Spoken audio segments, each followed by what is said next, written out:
کہ زمین زمین برابر نہیں ہے. علی پور کی زمین اور ہے، مکے کی زمین اور ہے، ہندوستان کے پہاڑ اور ہے، مکے کے پہاڑ اور ہیں، ہندوستان کی پہاڑیاں اور ہیں، مکے کی پہاڑیاں اور ہیں، بھارت کا پتھر اور ہے، مکے کا پتھر اور ہے. اسی لیے میں کہتا ہوں پیارے کہ اگر حجر کا مقدر دیکھنا ہے تو مکے چلو، اگر پتھر کا مقدر دیکھنا ہے تو مکے چلو. مقام ابراہیم پتھر، حجر اسود پتھر، کعبہ پتھر، حدیم پتھر، صفا پتھر، مروہ پتھر، پہاڑیاں پتھر. تعظیم کرو، حجر کی تعظیم کرو. اب اگر کوئی پوچھے پتھر کا احترام کرو تو پوچھ لینا کہاں کے پتھر کی بات کر رہا ہے. بھارت کے کہاں نہیں، کہاں وہ جو کعبہ میں نصب ہے اس حجر کی تعظیم کرو.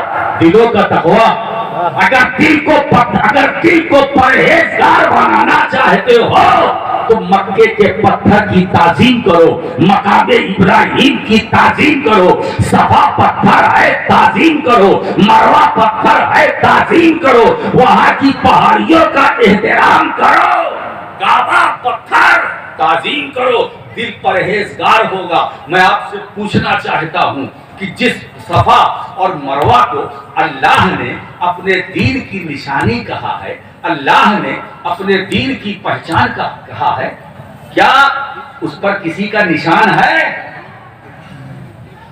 حضرت حاجرہ پانی کے لیے دوڑی تھی نا. اگر حضرت حاجرہ کے قدم پاک کا وہاں نشان ہوگا تو ہم اس سے سمجھ لیتے کہ چونکہ ان کے پاؤں کا نشان ہے اس لیے اللہ نے کہا میرے دین کی نشانی ہے. تو جس کی بدولت خدا نے اپنے دین کی نشانی کہا اس کا کوئی نشان نہیں ہے. اب اگر سنیو تم مجھ سے پوچھو کہ صفا مروہ ہے کیا تو میں ایک ہی جملے میں اس کی حقیقت کھول کے رکھ دینا چاہتا ہوں. صفا مروہ ہے کیا؟ حضرت حاجرہ کے قدم پاک سے روندے جانے والی جگہ کا نام ہے. جناب حاجرہ کے قدم پاک کا نشان صفا مروہ پر تو نہیں ہے، پھر بھی خدا کہہ رہا ہے یہ میرے دین کی پہچان ہے، نشانی ہے. وہ جگہ جہاں میرا نبی آرام کر رہا ہے، جہاں میرا رسول آرام کر رہا ہے، جہاں ساری کائنات کا دولہا آرام کر رہا ہے، وہ جگہ کتنی عظیم نشانی ہے، وہ جگہ کتنی عظیم دین کی پہچان ہے. یہاں سے یہ ہمیں ایک اصول مل گیا، صرف صفا مروہ ہی نشانی نہیں ہے، صرف صفا مروہ ہی نشانی نہیں ہے. اللہ کے محبوب بندے یا بندی سے جس کو نسبت حاصل ہو جائے وہ دین کی نشانی. صفا مروہ کو حاجرہ رضی اللہ تعالیٰ عنہا کے قدم پاک سے نسبت تو صفا مروہ نشانی، گنبد خضرا نشانی، ارے اس سے بڑی نشانی کیا؟ رسول سے نسبت دین کی نشانی ہے نا، اہل بیت دین کی نشانی، علی دین کی نشانی، حسن دین کی نشانی. ارے جب حجر نشانی ہو سکتا ہے تو بشر کیوں نہیں ہو سکتا؟ اور جب بشر نہیں ہو سکتا ہے تو پھر خیر البشر یہ دین کی نشانی ہے نا دوستو. تو اس کا مطلب یہ ہے کہ روضہ رسول خدا کے دین کی پہچان ہے، روضہ حسین خدا کے دین کی پہچان ہے، روضہ علی خدا کے دین کی پہچان ہے، صدیق اکبر خدا کے دین کی پہچان، فاروق اعظم خدا کے دین کی پہچان، عثمان غنی خدا کے دین کی پہچان. ارے یہ سارے صحابہ جب حجر پہچان ہو سکتے ہیں تو بشر کیوں نہیں؟ وہ صحابہ جیسے بشر، اہل بیت جیسے بشر. اب یہ نہ کہنا کہ بغداد میں غوث اعظم کا گنبد خدا کے دین کی پہچان، غریب نواز کا گنبد خدا کے دین کی پہچان، قبر شریف خدا کے دین کی پہچان. تو اے اجمیر جانے والوں،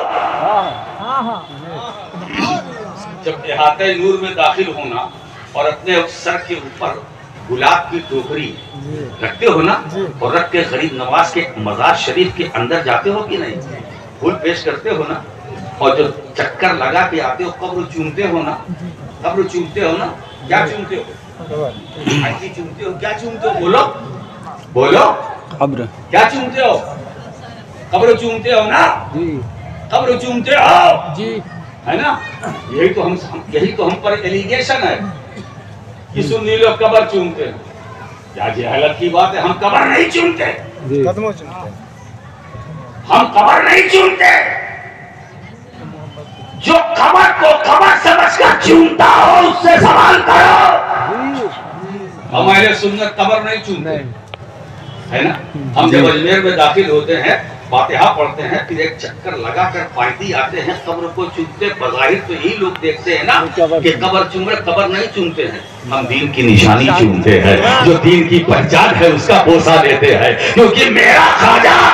ہم قبر نہیں دیکھتے ہیں, اس قبر کی نسبت کو دیکھتے ہیں. ہم اس قبر کی نسبت کو دیکھتے ہیں جو اوپر بنا ہوا ڈھانچہ ہے, اس کو نسبت ہے خواجہ اجمیری سے, عطائے رسول سے, معین بے قضا سے, غریب نواز سے. ہم ہر ولی کی قبر کو چومتے ہیں, یہ عقیدہ دل میں رکھ کر چومتے ہیں. یہ خدا کے دین کی پہچان ہے, یہ خدا کے دین کی نشانی ہے. تو ہر ولی کا گنبد ہو یا قبر ہو, خدا کے دین کی پہچان ہے, خدا کے دین کی پہچان. حضرات گرامی, اب میں کیا عرض کروں. تو جس نے تعظیم کی, اللہ فرماتا دلوں کا تقویٰ, دلوں کا تقویٰ. جتنا تعظیم کرو گے اتنا دل پرہیزگار ہوگا, جتنا تعظیم کرو گے اتنا دل پرہیزگار ہوگا. بہت زیادہ تعظیم کرو گے بہت زیادہ پرہیزگار ہوگا, اور جب بہت زیادہ پرہیزگار ہوگا تو کبھی بیمار نہیں ہوگا, اور جب کبھی بیمار نہیں ہوگا تو اس دل میں تم سے پیار ہوگا. جب بہت زیادہ پرہیزگار دل ہوگا تو اس میں حسد کی بیماری نہیں, جلن نہیں, بغض نہیں, عناد نہیں, تعنت نہیں, حسد نہیں, کینہ نہیں. ہم مسلمان ہیں, یہ حسد ہمارے لیے نہیں, ہم مسلمان ہیں. یہ بغض و حسد, یہ جلن, یہ جیلسی ہمارے لیے نہیں. اسلام تو محبتوں کا امین ہے, اسلام تو محبتوں کو بانٹنے کے لیے آیا ہے. رسول کائنات کی زندگی تو ہمارے لیے نمونے عمل ہے.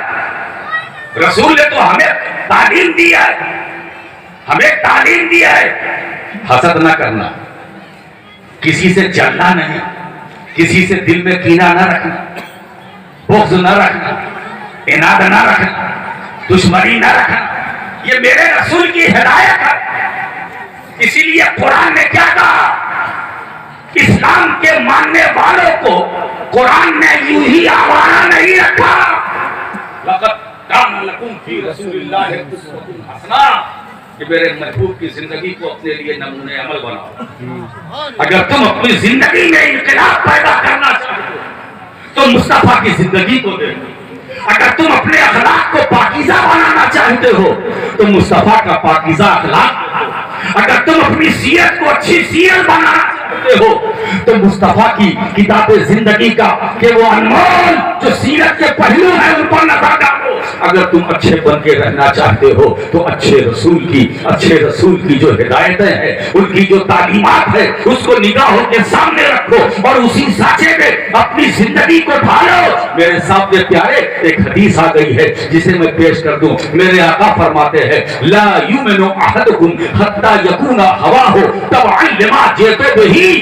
لوگوں, تم میں سے اس وقت تک کوئی مومن نہیں ہو سکتا کب تک, جب تک کہ اس کی ساری خواہشات میری تعلیمات کے تابع نہ ہو جائیں.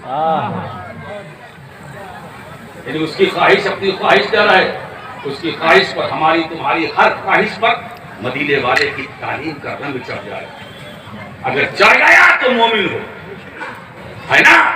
تو دوستو, نبی کی تعلیمات کو اپنی نفسانیت پر ایسا غالب کرو کہ ہماری خواہش مردہ ہو جائے اور نبی کی تعلیمات زندہ ہو جائے, ہے نا.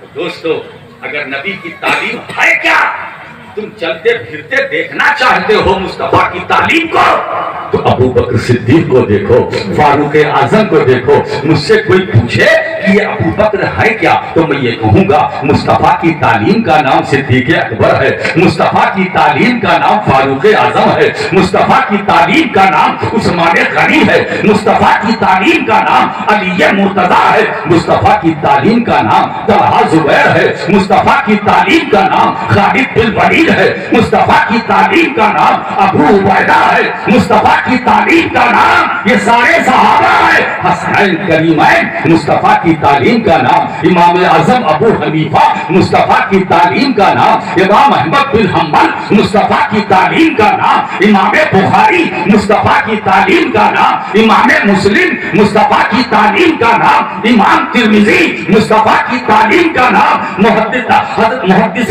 داؤد, مصطفیٰ کی تعلیم کا نام امام ابو داؤد, مصطفیٰ کی تعلیم کا نام امام نسائی, مصطفیٰ کی تعلیم کا نام امام ابن ماجہ, مصطفیٰ کی تعلیم کا نام غوث اعظم, رسول کی تعلیم کا نام غریب نواز, رسول کی تعلیم کا نام نظام الدین اولیاء, رسول کی تعلیم کا نام بابا فرید گنج شکر, مصطفیٰ کی تعلیم کا نام محبوب الہی, مصطفیٰ کی تعلیم کا نام مخدوم سمنانی, مصطفیٰ کی تعلیم کا نام علاء الحق پنڈری, مصطفیٰ کی تعلیم کا نام نور قطب عالم پنڈری, مصطفیٰ کی تعلیم کا نام سید سالار مسعود غازی, مصطفیٰ کی تعلیم کا نام سرکار برکت اللہ مارہلوی, مصطفیٰ کی تعلیم کا نام آل رسول مارہلوی, مصطفیٰ کی تعلیم کا نام امام احمد رضا محدث بریلوی, مصطفیٰ کی تعلیم کا نام سرکار کلام مختار اشرف, مصطفیٰ کی تعلیم, یہ جتنے پیرانے طریقت ہے.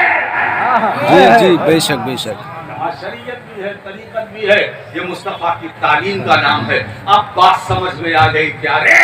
ہم اجمیر جاتے ہیں, قبر چومتے ہیں خواجہ کی نہیں, مصطفیٰ کی تعلیم کو چومتے ہیں, مصطفیٰ کی ہدایتوں کو چومتے ہیں, مصطفیٰ کی تعلیمات کا بوسہ لیتے ہیں. سبحان اللہ.